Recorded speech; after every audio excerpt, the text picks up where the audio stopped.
ओम कृष्णेन रजसा व्रतमानो निवेशयन् मृतं मृत्यञ्छिरन्नेन सवितारथेन देवो याति भुवनानि पश्यन्ना। 21 जून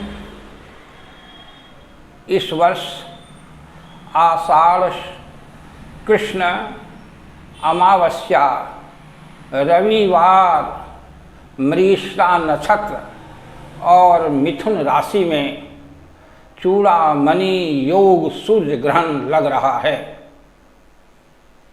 यह ग्रहण का फल क्या है, इस ग्रहण से किन किन लोगों को कष्ट होने वाला है, किस देश में आपत्ति विपत्ति आने वाली है और इसके मुक्ति का क्या उपाय है, साथ ही इसमें विभिन्न मंत्रों की उपासना से और दान से जो व्यक्ति का कल्याण होने वाला है उसका मैं विस्तार से आज आप लोगों के सामने निवेदन करूंगा। यह सूर्य ग्रहण है। यह ग्रह सूर्य सभी ग्रहों का राजा है। यह पहला ग्रह है। इसी सूर्य के चारों ओर सभी ग्रह चक्कर लगाते हैं। सूर्य सारे विश्व में उदित होता है। सूर्य को वेद में जगतस्थ आत्मा बताया गया है। यह संसार, सारे संसार का आत्मा है सूर्य। सूर्य के प्रकाश से हम सब लोग निरोग रहते हैं और विभिन्न ऋतुओं में सूर्य विभिन्न राशियों में प्रवेश करता है और उसी के अनुसार हर महीने सूर्य के भिन्न भिन्न नाम हैं। सूर्य 12 प्रकार के होते हैं। और इस बार आषाढ़ अमावस्या के दिन रविवार भी है और सूर्य ग्रहण है। यह सूर्य ग्रहण बहुत ही महत्वपूर्ण है। इस मिथुन राशि में सूर्य ग्रहण है और उसमें सूर्य बैठे हैं मिथुन राशि में, चंद्रमा बैठे हैं, राहु बैठे हैं और बुध स्थित हैं। मंगल चतुर्थ दशम में बैठ के चतुर्थ पूर्ण दृष्टि से इस मिथुन राशि को देख रहे हैं। अन्य ग्रहों की दृष्टि नहीं, ये केतु की दृष्टि है। यह ग्रहण आषाढ़ महीना में लग रहा है। इसलिए इस ग्रहण के लगने से जो यमुना तटीय स्थान हैं, जो देश हैं, जो नगर हैं, वहाँ के लोगों को कष्ट होगा। वहाँ के लोग रोगग्रस्त होंगे और साथ ही साथ उत्तरायण का सूर्य है। इसलिए पढ़े लिखे लोग जो नौकरी करते हैं, जो राजकाज में हैं, ऐसे लोग जो कवि हैं, लेखक हैं और हास्य रस में काम करते हैं, जो हास्य रस का कार्य करते हैं, हंसी लगाते हैं और जो चित्रकार हैं, जो नाटक करते हैं, जो सिनेमा में कार्य करते हैं, उन सभी लोगों पर इस ग्रहण का कुप्रभाव होने वाला है। शारीरिक, इनमें बहुत लोग शारीरिक कष्ट से पीड़ित हो सकते हैं, मृत्यु तक हो सकती है। जमुना नदी के तट पर मध्य प्रदेश और विंध्याचल पर्वत जिस क्षेत्र में वहाँ और साथ ही मध्य प्रदेश, इन स्थानों में भी संकट आने की संभावना है, जन हानि होने की संभावना है ग्रहण के कारण। साथ ही समुद्र तटीय क्षेत्र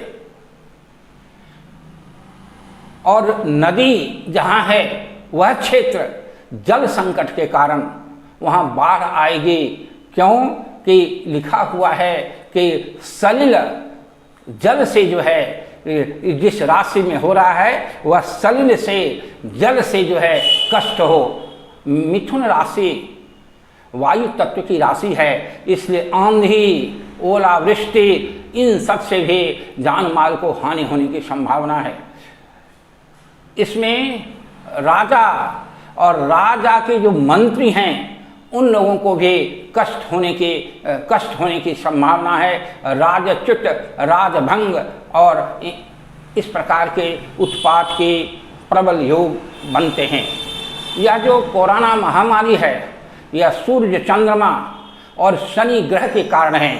यह सूर्य चंद्रमा बैठे हैं, इसलिए इस महामारी का भी जो है खास करके दिल्ली और उत्तर प्रदेश, मिथिला, गया और जो है मध्य प्रदेश, इन सब स्थानों में जो है यह रोग बढ़ने की संभावना है। साथ ही जो समुद्र के तट जो राज्य हैं वहाँ भी यह रोग बढ़ने की संभावना है।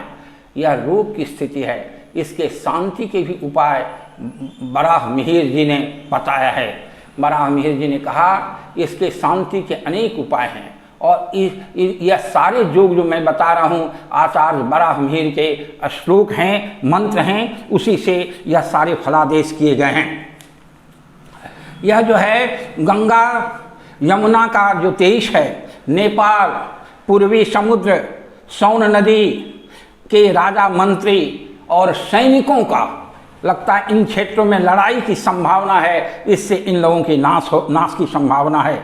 और कश्मीर, समुद्र तटीय क्षेत्र, चीन देश, इन सब में रहने वाले लोगों के जान माल की हानि होने की संभावना है, युद्ध हो सकते हैं। और इस तरह से यह तो राष्ट्र की स्थिति हुई। और इस योग से यह सूर्य ग्रहण आधा से अधिक हिस्से सूर्य के ग्रसित होते हैं, इसलिए आधा से जब अधिक हिस्से ग्रसित होते हैं उस सूर्य ग्रहण में देश के आर्थिक क्षति बड़ी होने की संभावना होती है। आर्थिक दृष्टि से देश पिछड़ सकता है जहाँ जहाँ ऐसे सूर्य ग्रहण दिखते हैं।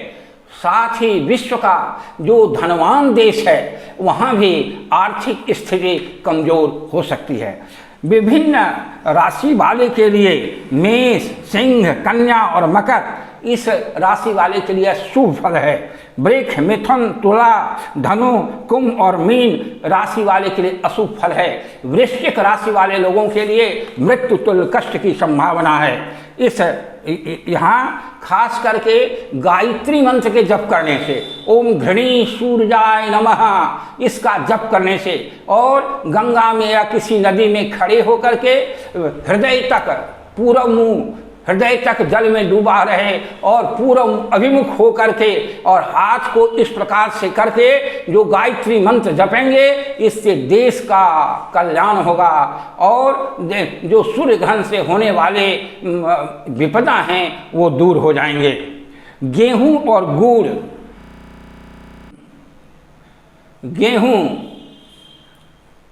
और गुड़, 300 ग्राम गेहूं, 3 किलो गेहूं, या बड़े बड़े पैसे वाले हों तो 3 मन 3 क्विंटल गेहूं, 3 रुपये, 30 रुपये और 300 रुपये साथ में दान करने से सूर्य जनित पीड़ा, बुखार, आँख का रोग और साथ में यह सूर्य 3 ग्राम का सूर्य की आकृति का सोना या 3 ग्राम सोने का नाग या सोने का किसी भी छोटा या बड़ा नाग दान करने से जो सूर्य जनित पीड़ा है, जो राजा को कष्ट होने वाला है, जो राजा का जो देश में धन नाश होने वाला है, वह सारे रुक जाएंगे और उसमें परिवर्तन की संभावना रहेगी। साथ ही यह जो जिनको सूर्य के कारण पुत्र नहीं हो रहा है, सूर्य से उनको पुत्र होंगे। जो श्वेत कुष्ठ जिनको हैं वह सूर्य के दान करने से सोना का वह रोग दूर होने के योग बनते हैं। साथ ही जिसको सूर्य ग्रहण के कारण आँख की पीड़ा है, आँख की ज्योति कम गई है, आँख के ऐसे नस हैं जो गड़बड़ हो गए हैं और जिससे जो है उसे दिखाई नहीं देता है, वह सोने का सूर्य छोटा सा बना करके दान करेंगे 3 रुपया दक्षिणा के साथ या 30 रुपया दक्षिणा के साथ, तो उनका जो है उनके आँख में ज्योति आएगी और आँख जो है वह जो है प्रकाशवान हो जाएगा। यही नहीं, जिनको राहु ग्रह के कारण मानसिक अशांति है, डिप्रेशन चल रहे हैं, ज़्यादा राहु ग्रह चंद्रमा कारण होता है, इसलिए इसमें सोने का नाग 3 आना या 3 ग्राम सोने का नाग 30 रुपया के साथ दान करने से मानसिक अशांति दूर होगी और चिंता से वह दूर हो जाएगा। ओम शिवाय नमः। ओम नमो भगवती वासुदेवाय। ओम नमो नारायणाय नमः। ओम राम रामाय नमः। भगवान राम सूर्यवंशी थे, इसलिए राम के नाम लेने से सूर्य भगवान प्रसन्न होंगे। और साथ ही राम जो हैं, रामायण के वाल्मीकि रामायण या रामचरितमानस के उत्तर कांड पढ़ने से राजसत्ता स्थिर रहेगी, चुनाव में जीतने की संभावना रहेगी। जो लोग राजकाज में हैं, जो लोग सरकारी नौकरी चाहते हैं, वह भी गेहूं गुड़ और सोना दान करने से उनमें जो व्यवधान है नहीं मिल रहा है, वह सरकारी नौकरी मिल जाएगी। और साथ ही साथ जो चुनाव लड़ते हैं, जो राजकाज में लगे हैं, उनका सत्ता सुरक्षित रहेगा और सत्ता प्राप्ति के योग सोना के सूर्य दान करने से सूर्य ग्रहण में वह उनको फल मिलेगा। और जिस भी खास करके सूर्य ग्रहण के समय में पीतल या तांबे के बर्तन में जल भर करके सूर्य के दर्शन करने से सूर्य जनित पीड़ा दूर हो जाएंगे। ग्रहण युक्त सूर्य के दर्शन करने से जल में वह चंद्रमा जनित पीड़ा माने खांसी, बुखार या दम फूलता हो, ये सारे रोग दूर होने की संभावना है, योग बनते हैं। और उसके दर्शन करने से सूर्य का जल में आशा होता है कि इससे अनेक रोग दूर होंगे। और सूर्य ग्रहण में सूर्य का इतना प्रबल प्रकाश होता है, सूर्य के प्रकाश में इतनी गर्मी होती है कि बहुत से वायरस नष्ट होने की संभावना है। इस प्रकार से सूर्य ग्रहण में सारे मंत्र सिद्ध होते हैं। जिन मंत्रों की उपासना की जाए, 1 माला जप 1000 जपने से 1 करोड़ मंत्र, 1 लाख मंत्र जप करने का फल होता है। 24 माला मात्र जप करने से गायत्री मंत्र के 24 लाख मंत्र जप के फल मिलते हैं। इस प्रकार से ये सारे उपाय बताए गए, सारे फल बताए गए। और इस प्रकार से सूर्य ग्रहण में गर्भवती स्त्रियां को बड़ी सावधानी बरतनी है और उन्हें थोड़ा आराम करते हुए, बैठते हुए, घूमते रहना है और किसी प्रकार का काट नहीं करना है, सब्जी नहीं बनानी है, यह बताया गया है। साथ ही सूर्य ग्रहण का सूतक 12 घंटा पहले होता है, 9:15 बजे रात से ही यह सूतक होगा। उसके बाद जो है सवेरे 9 बजे के 10 बजे से काशी के अनुसार 10:30 बजे से सूर्य ग्रहण लगता है। इसलिए काशी क्षेत्र में यहाँ 10:30 बजे से और अन्य क्षेत्रों में 9:15 बजे से ही खाना पीना बंद रहेगा। और जो जल है, गंगा जल है, जो मंदिर है, उसको छूना मना है। जो भी बने हुए हैं उसमें कूस देने की व्यवस्था है। गंगा जल में कूस दे दे तो सूर्य ग्रहण से गंगा जल अशुद्ध नहीं होता है। पुष्कर में गंगा जल स्नान करने से, पुष्कर में स्नान करने से, प्रयागराज में, काशी में और वहाँ हरिद्वार में स्नान करने से गंगा स्नान का करोड़ों गुना फल मिलता है। जितने तीर्थ हैं, वहाँ जो सरोवर हैं, वहाँ स्नान करने से फल मिलता है। ग्रहण में, सूर्य ग्रहण में पेट के कुछ नस, हृदय के कुछ नस बढ़ने लगते हैं। इसलिए ग्रहण के बाद स्नान करना अनिवार्य है। स्नान करते ही वह जो नस जिसमें कुछ सूजन हो जाता है, वह धीरे धीरे पचक जाता है। इसलिए ग्रहण के बाद, ग्रहण के मध्य में और ग्रहण के बाद स्नान के बड़े पुण्य बताए गए हैं। इस ग्रहण काल में हो सके तो भोजन नहीं करना चाहिए, भोजन करना मना है। और ग्रहण के पहले बना हुआ भोजन भी नहीं खाना चाहिए।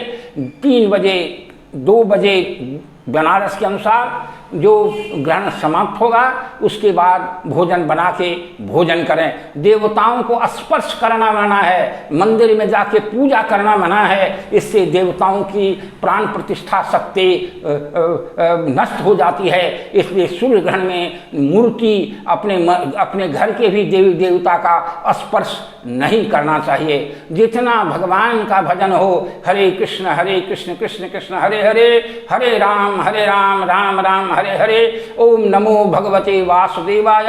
जयंती मंगला काली भद्रकाली कपालिनी दुर्गा क्षमा शिवा धात्री स्वाहा स्वधा नमस्तुते। सर्वमंगल मांगल्ये शिवे सर्वार्थ साधिके शरण्ये त्र्यंबके गौरी नारायणी नमस्तुते। रामाय रामचंद्राय रामभद्राय वेदसे रघुनाथाय नाथाय सीताया पतये नमः।